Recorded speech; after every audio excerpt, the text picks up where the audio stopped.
آپ ذرا محسوس کیجئے گا خدا کی بادشاہی کے بھید کو۔ ہاں جی، یہ کیا، اور وہ مچھلیوں کا بڑا گول گھیر لائے، اور جیسے ہی اس نے خدا کے پاک کلام کی باتیں سنی، خدا کی بادشاہی اس کشتی کے اندر لگ چکی تھی، خداوند کا جلال اس کشتی کے اوپر ٹھہر چکا تھا، اور جیسے ہی اس پطرس نے خداوند کی بادشاہی کی بات سنی اور رزق کے لیے جال پانی میں ڈالا اور کھینچا تو وہ مچھلیوں سے بڑا ہوا تھا یسوع مسیح کے نام میں کہ اتنی مچھلیاں اس جال میں بڑھ گئی تھی کہ جال پھٹنے لگا، اور اس نے اپنی مدد کے لیے دوسروں کو پاس بلایا اور ان کی کشتی بھی لبریز ہو گئی۔ جب خدا کی بادشاہی آپ کے ساتھ کام کرتی ہے تو جب خداوند اس کشتی سے اتر گئے تو پھر کی کہتا ہے، اے خداوند، پڑھنا ذرا بیٹے اس ایک دو آیت چھوڑ کے یہ سنیے گا۔ جب خدا کی بادشاہی آپ کے ساتھ کام کرتی ہے، اس کا جلال آپ کے ساتھ کام کرتا ہے۔ اور انہوں نے اپنے شریکوں کو جو دوسری کشتی پر تھے اشارہ کیا کہ آؤ ہماری مدد کرو، بس انہوں نے آ کر دونوں کشتیاں یہاں تک بھر دی کہ ڈوبنے لگی۔ شمعون پطرس یہ دیکھ کر یسوع کے پاؤں میں گرا اور کہا، اے خداوند، میرے پاس سے چلا جا، کیونکہ میں گناہ گار آدمی ہوں۔ اے خداوند، میرے پاس سے کیونکہ میں اس کو خدا کے معجزے پہ وہ سکتے کی حالت میں آ گیا تھا۔ وہ ایک دم وہ اس کو سمجھ میں نہیں آ رہا تھا کہ میرے ساتھ ہوا کیا۔ میں روز جال ڈالنے والا، میں روز اس ندی سے واقف، میں روز اس تالاب کی ہر ایک نکڑ سے واقف، میں جہاں کہیں جال ڈالتا میں رزق کو کھینچ لاتا، میں مچھلیوں کو پکڑ لاتا۔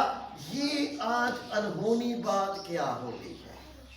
اور کہتا ہے خداوند میرے پاس سے چلا جا، میں گناہ گار، تو کوئی عظیم سی ہستی ہے، تیرے پاس کوئی قدرت ہے، تیرے پاس کوئی ایسا جلال ہے جو کام کرتا ہے، اور جو چیزیں نہیں ہوتی ان کو خداوند ایسے کھینچ لاتا ہے جیسے وہ ہیں۔ ہاللیلویہ۔ اس کی قدرت چیزوں کو ایسے اپنے پاس کھینچ لاتی ہے جیسے وہ ہیں۔ میرے ساتھ کہیے، جیسے وہ ہیں۔ یہ اس کی قدرت ہے، وہ اپنے پاس ایسی چیزوں کو کھینچ لاتا ہے جیسے وہ ہیں۔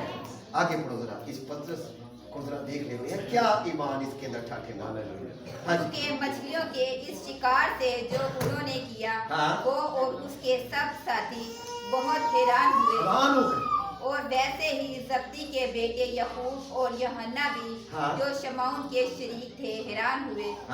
یسوع نے شمعون سے کہا، خوف نہ کر، خوف نہ کر۔ ہاللیلویہ۔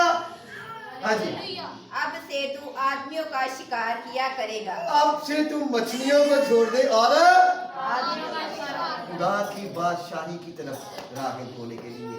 یہ کلام کفر ندوم کی جھیل کے اوپر سنایا جا رہا تھا، اور خدا کی بادشاہی میں اس کو داخل کرنے کے لیے جب وہ خداوند کی بادشاہی کے تابع ہو گیا، وہ جان گیا، کیونکہ مسیح نے کہا کہ تم جانتے ہو کہ خدا کی بادشاہی کا بھید کیا ہے۔ تو جب وہ جان گیا خدا کی بادشاہی کا بھید، تو خداوند نے پطرس کے متعلق کہا کہ اے پطرس بریونا، میں اپنی کلیسیا تم پر بناؤں گا، اور عالم روا کے دروازے تم پر غالب نہ آئیں گے۔ اور خداوند نے اس سے کہا کہ یہ بات تمہیں خون اور گوشت نہیں بلکہ خدا کی روح سے پہنچی ہے۔ اور پطرس کو خدا نے اتنی برکت دی کہ لوگ اس کے سائے میں کپڑے بچھاتے اور بیمار اس کے آگے رکھے جاتے، جہاں جہاں سے خدا کی بادشاہی کا بھید پانے والا یہ مقدس پطرس گزرتا، لوگوں کو شفا ملتی جاتی۔ ہاللیلویہ۔ بڑا بھید ہے خدا کی بادشاہی میں، اور خدا کی بادشاہی میں داخل ہونے کا ایک طریقہ ہے